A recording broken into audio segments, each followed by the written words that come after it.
Hello everybody, I'm your host, Dr. Darkspawn, and welcome back to another Meet Your Maker video. Now I know it's been a while since my last one. I was sick, I had COVID, so I apologize. It's been a while, I've got a lot to cover on this video. So we'll start with the most important things then, shall we? Meet Your Maker has released patch notes, bug fixes, they've released new mods, they've reworked a massive part of the rank system, and they've shown us what the rewards are going to be for being a certain rank or higher. Right, so let's get started then, shall we? The bug fixes that they implemented. So they fixed that Death Pistons kill Harvey where Harvey spawns. Fantastic, the game really needed that. It was being exploited and, you know, overused to such a degree where even bases that didn't need to kill Harvey, that didn't like hide their paths, also just used it just because they could, you know? It was a very unfun aspect that every time I saw it and I see that it was used without even needing to be used, it kind of like just put me off of playing the whole base and giving the person accolades anyway, just because it was so needless. There is no more second wave corrosive vision of traps, so traps that were behind second wave corrosive cubes were able to see through them. That has been fixed, it's no longer in the game. Fantastic. There were entire bases built around this bug that would just have a massive amount of traps shooting at you through angled blocks, and it would be very difficult to get out of these if you were a low to mid-range skilled player, and sometimes even if you're a really skilled player, you'll die to these 5 or 6 times if you decide to do them more than once after you realize it was an exploit base. It really took away all of the creativity when it came to building bases, and raiding them. They felt very monotonous, the same thing over and over again. So I'm glad they made this change. It's very healthy for the game to get rid of these kinds of problems, and so happy that they decided to include patch notes with these. Finally, just so happy to see that kind of feedback, and for the longevity of the game, and communication with the devs themselves. It seems like it's really improving. They've had a lot going for them this last week and a half, and yeah, I'll just be giving you a quick recap then of that. They fixed that some plasma clouds were invisible for co-op raiding partners. I did not know about that, did not even see it happen in my gameplay time. But it's great that it was fixed. I mean, it could be quite annoying to just walk and then die into something that's invisible.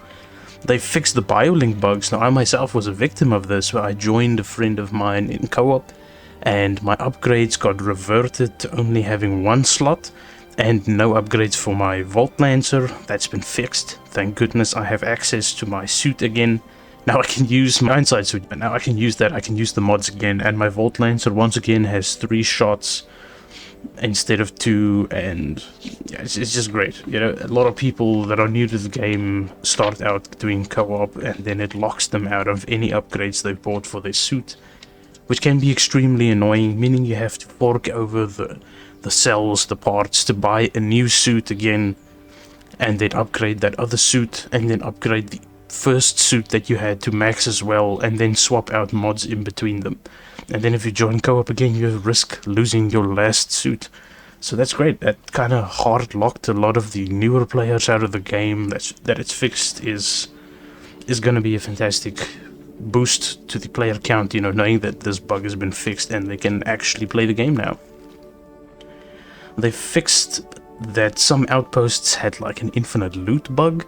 I wasn't too aware of this until like the last 3 or 4 days that passed since releasing this video, where someone told me about it again. But apparently you can go into an outpost and collect all the resources manually, and then open the menu Alt F4, and it doesn't consume the loot that spawns in it, but it does still add the amount of loot that you picked up. So basically you can get infinite amounts of synthite from just building, and parts as well.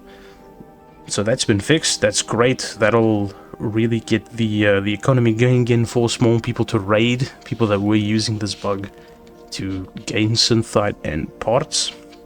I myself actually used it once or twice just to see if it would work, you know, and you know what the gains are the diminishing returns. I know there were no diminishing returns. It was the exact same amount roughly every time, and it would scale off of the buff from the traps advisor that would give you an extra I think 30% synthite in building and raiding.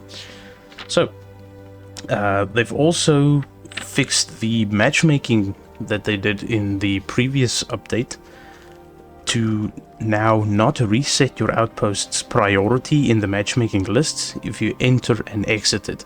So this is a thing that I've been seeing going around in this last week as well, is where players would enter their outpost and just exit it out of building mode so that it would get higher priority in the queue. I didn't know if this was a thing or not, didn't really do it, but some of the people that play with me on the Discord have been reporting some success with it, and that has been messing with the priority of certain bases that, you know, do not use this method, and, you know, would cause your bases to get 0 raids where a few hundred of the other people would get all of the raids, for example. They've had some quality of life changes. They've added an extra delete outpost check, so if you were gonna accidentally delete your outpost instead of stripping it, they opened the wrong menu, for example, there would be an additional, are you sure you want to do this? It's going to delete your outpost. There were some accidental deletes on the first week or two of release, I know that much. And in the beta, the same problem also happened, a bunch of confusion around that. That has now an extra menu to tell you, oh, please don't do that, this is going to delete your outpost permanently. There were some title crashes that they fixed. They've made it easier to give people accolades. I know console has had a problem with this, where you couldn't like really select some of the accolades too well. That's been fixed. PC ones have been changed as well to utilize 1, 2, 3, and 4 for the corresponding accolades instead of, you know, having to click them. You can still click them, but, you know, they're bound to the numbers now as well. They've made some massive changes to the ranking system, where raiders won't lose rank when they abandon outposts, and they, you know, won't get negative rank points. So you would do a raid and it would show you negative 10,000, negative 30,000, negative 50,000 rank points. When raiding, that was a bug where it would take your total amount and it would change your total amount to 0 and would in fact negative your entire rank. I think you do still lose some if you die a lot. Not sure if that's what they meant with it, but I haven't seen the negative 50,000 rank points anywhere since then, so I'm assuming that it's that. They weren't too specific with their wording, but I'm assuming that that's what it is. Raiders now also have larger gains for when they successfully raid an outpost without, you know, dying too much.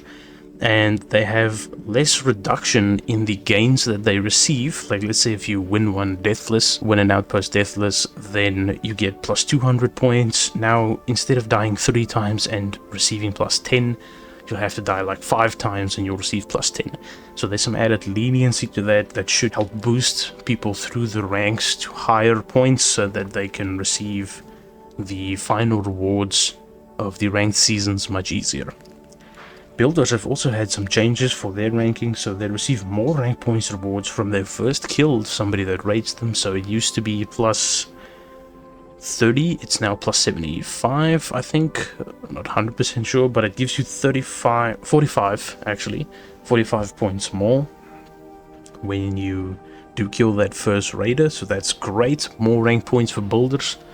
For people that, you know, try and mostly only do building, this can be a massive improvement.